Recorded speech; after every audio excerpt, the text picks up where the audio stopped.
All right, welcome back, everybody. Today, we are going to talk about open enrollment and employee benefits. So the fall is a period of time if you work for any employer where typically that employee benefits enrollment is going to be open to change your benefits, change your health plan, whatever it may be.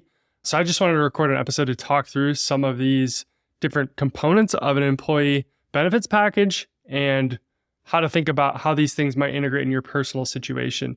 I'm running across a lot of clients that have maybe one's a business owner and one is working at a civilian job or working for the federal government, and how that employer benefits package and what is available to you at work interplays with your personal family situation is really different in every single situation. Some people have a really good employer sponsored plan. Others have to go get health insurance on their own. We're looking at things like life insurance. Do we get a private policy? Do we use the employer plan? So I just want to talk through briefly, just hit on each of the main tenets of an employer benefit package to, during this time, talk about and think about what might be best for you and your family.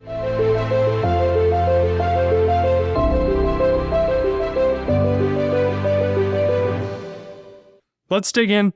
First, the big one is health insurance. If you are in the military, you've got TRICARE, great. TRICARE open season, some people are reserve or guard, right? We have some folks have options, TRICARE reserve, TRICARE select. TRICARE open season in November, that's the time to be making those changes. If you work for a civilian company, there's typically, just to overgeneralize, there's two main health plans that are going to be offered at most companies. One's going to be a HSA eligible plan, and one's going to be a PPO plan, preferred provider organization. So big differences between those plans. Typically, HSA is going to be better for those that are healthier, use healthcare less. It's going to be less expensive on a monthly basis. You're going to have a higher out-of-pocket maximum for the year. You're also going to have access to a health savings account, which is tax deductible on the way in contributions. It grows tax-free and tax-free when taken out and used for healthcare. So really, really powerful account. Most people misuse it. They just put money in it and they spend from it because it says health savings account. Really, the optimal strategy there is contribute, let it grow, let it compound, use it way later on healthcare, like for a long-term care event someday. That PPO plan is going to be more coverage, if you will. So a lower out-of-pocket maximum for the year, lower deductibles. It's going to have probably higher premiums on a monthly basis. So if your family's more of a user of healthcare, so you might want to go with the PPO plan or the plan that's going to have that higher monthly premium and therefore be more health insurance coverage for your family. So that's kind of the big differences between the two plans. One caveat, if you're on TRICARE, if you're on VA healthcare, you can't enroll, you're not eligible for an HSA at all. Okay, that's one caveat there. An FSA, so flexible spending account, this is a bucket of money that we can put in this account pre-tax, so it does not get taxed, bypasses that payroll tax and federal income tax, state income tax, but is use or lose typically. So this is healthcare FSA used for incidentals, prescriptions, glasses, anything that you're spending on throughout the year, typically use or lose. So just want to be careful if you're allocating money to that. Last component of health insurance might be like a vision and dental plan. You may or may not need it. If you don't have vision issues in your household, or maybe you just would prefer to go pay for dental care on your own. That isn't a crazy thought. So always just want to look at the costs of that. So that's health insurance. Let's move on now to life insurance. This is a huge one that I would say, on average, pretty much everyone that comes through the door in my firm does not have enough life insurance, at all. Pretty much a commonality. I would say that plus no estate plan are two things I see pretty much with everyone. But life insurance, this is getting it at an employer can be very, very inexpensive, can make a lot of sense. However, I will caveat with both this and disability insurance. Typically, you can't get enough at an employer. Even if you can, you need to be really, really careful and think about hey, how long am I going to work for this employer? Really impossible to predict the future. Where I'm going with this is a private life insurance policy is going to be your safest bet. Like a private policy through USAA, or my firm uses BC Brokerage to go and shop the best rates for our clients. But a private policy that is insured on your life, they're looking at your medical records, and nobody can take it from you if you pay the premium. That's the safest way to ensure that you are going to have your life insured no matter who, what your employer is, what your employment status is. So life insurance, typically 1 to 10 times your base salary is typical in an employer benefits package. Somewhere in there, that could be anywhere from less than $100,000 all the way up to $1 million or more. That could be really awesome coverage for you. You just want to assess like that versus a private policy. Maybe you want both. Maybe you want to go get $1 million on a private policy and then $1 million at work.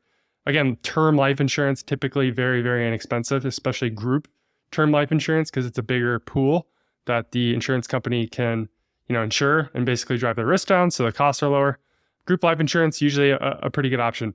Disability insurance, another one where depends on the company. Some companies just provide this to their employees without having employees have to deduct from their paycheck. Others make employees deduct from their paycheck for this. But there's two main types of disability insurance. One's going to be long-term disability insurance. The other is going to be short-term. So short-term is going to be usually 180 days or less. That's really we're out of work for a few weeks to get paid for that. Typically, that's going to be either covered or it's going to be more expensive. Just on average, the likelihood of you being out of work for a few weeks versus several years, much, much higher. So short-term is more expensive. It's not the one we're most concerned about typically. We're really concerned about 30-year-old losing their ability to work for 20 years. That's long-term disability. That's the one we're usually keying in on. And coverage rates for that are typically 50 to 60% of income. And it could be completely, I looked at a package yesterday, it's picked up by the employer completely, which is awesome. Other times it'll come at a cost to the employee. So something that people don't think about at all. Again, even more so than life insurance, nobody's really thought about disability insurance. Again, a private policy here is going to be your safest bet. If you go work for Amazon and you have a really nice disability policy and something happens to you, your employment status, and you go work somewhere else that doesn't have any disability policy coverage, and all of a sudden you have some things that make you uninsurable from a disability perspective, now you're kind of uncovered. Your income is unprotected. So again, something to really think about for those, especially those high earners, those in their, a lot of those is a lot of people that I serve, a lot of those accumulators in their 30s and 40s that are making really good income. We need to protect that income in the future. That's our biggest risk, honestly, is losing that income. So one caveat here too, if your employer pays for your disability policy, not coming from your paycheck at all, that will be taxable income to you if you start going and receiving that disability benefit. If you go pay for your own private disability policy, that benefits you as 100% tax-free. And again, that private policy is going to be yours. No one can steal it from you. As long as you pay the premiums, doesn't matter if you quit your job or whatever, you are insured if you pay your premiums. So again, life and disability insurance, super, super, super important. Just want to understand what's available to you at work, what's the cost of that, and how do we compare that to maybe what's available on the private markets and going and getting our own policy. Okay, next, a dependent care FSA. So this is new to military members, been around the civilian world for a really long time, but this is an account where we can, again, this goes from our paycheck all the way around to directly to this account, does not get taxed by FICA tax, does not get taxed by federal income tax, state income tax, all the way around to this account, $5,000, so pre-tax, and we get to spend that on child daycare expenses. So this is for those that especially dual income households that both work. We need to pay $500 a month, $1,000 a month, $2,000 a month, right? I've seen some crazy numbers for childcare expenses. So this is a no-brainer, especially for those higher income households that are paying quite a bit for childcare. $5,000 isn't going to even go very far. One caveat here is you cannot use these for the same expenses that you are submitting for the dependent care tax credit. So you just have to be careful to assess your annual spending in the childcare department. What's that going to be? It can get really dicey for situations where if you only spend $6,000 in a year, it gets really complicated. You're contributing $5,000 to a dependent care FSA. To make it easy, the higher income you are and the more you're spending, the dependent care FSA is going to make more sense than trying to take the child dependent care tax credit. It's going to be more advantageous for those higher income families that are having a bigger tax break because they're in a higher tax bracket when they are contributing to a dependent care FSA. So a little bit complicated on that one, but another one that I don't see people using enough, to be honest. It's typically hidden. Typically, people aren't really optimizing that one. Okay, 401k, pretty basic. Everyone kind of knows what a 401k is for the most part, right? In the military, it's a TSP, but just understanding like, hey, what is our match there? It's free money. Obviously, up to the match is free money. It's usually 5 to 10%, 100% return. It's literally the best return in finance. Never going to find that anywhere. So obviously using that, maybe even going beyond that, all the way up to maxing it, depending on your goals, how much do we have saved for retirement, et cetera.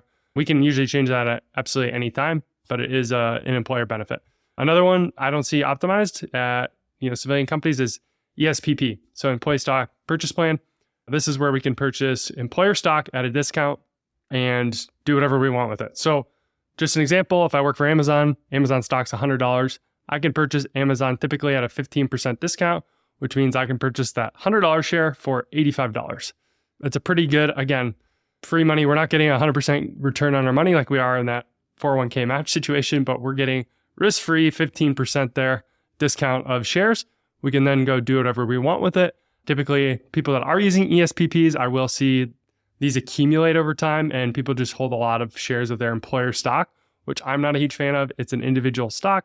It's also the company that pays your salary. So I'm not, for those two reasons, typically the optimal strategy that I'm recommending is to sell those when they vest and reallocate the money towards diversified portfolios or your short-term goals. ESPP, another really good one that people typically aren't really using at all or are using, nowhere near the maximum amount allowed. And we're getting a pretty good value there, being able to purchase shares at a 15% discount. Okay, paid leave, pretty basic, but what's your paid time off? Are you going to get paid for that if you don't leave it, if you don't use it? Just understanding that interplay. Do days carry over? Always something to assess and know with your employer benefits package. And then fringe benefits, kind of the last broad category, I'd say.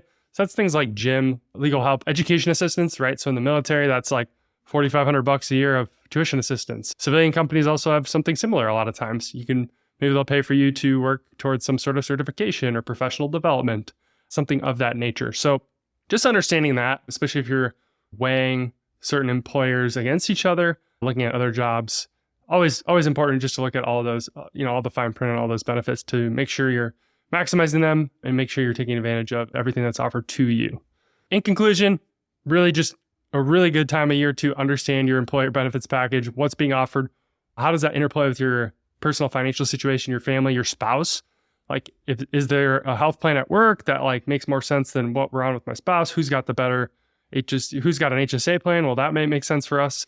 Maybe we need to go get a private plan on the marketplace. When we talk about life and disability insurance, what's available to us at what cost? How likely is it we're going to stay here? Should we just go get our own private policies? All things we need to consider, I would say, on an annual basis when you're getting that employer benefits package and looking at your pay stub. What are we paying for? Are we electing the ESPP? What are we contributing to the 401k? This is just a great time to look at all of these things. What is your employer offering? Especially if you are maybe looking for another job or another opportunity. And again, this is all really personal to your situation. For one family, this health plan might make sense. A max life insurance with this employer might make the most sense. Their buddy that sits next to him in the cube at the same employer, it might be a completely different set of elections on his employee benefits because his family circumstances are different. So it's really important to assess these packages and what your employer is offering to understand, what might be best for you and your family. That's all I have today. Thank you so much for being here and listening, and we'll be back in a couple weeks with another episode. Thanks. Thank you for joining us today. Do you want the exact financial planning framework that I use with clients? Go visit baskinfp.com where you can grab a free download of the ultimate military and veteran financial checklist to give you the bluff on what you need to be doing to manage your finances.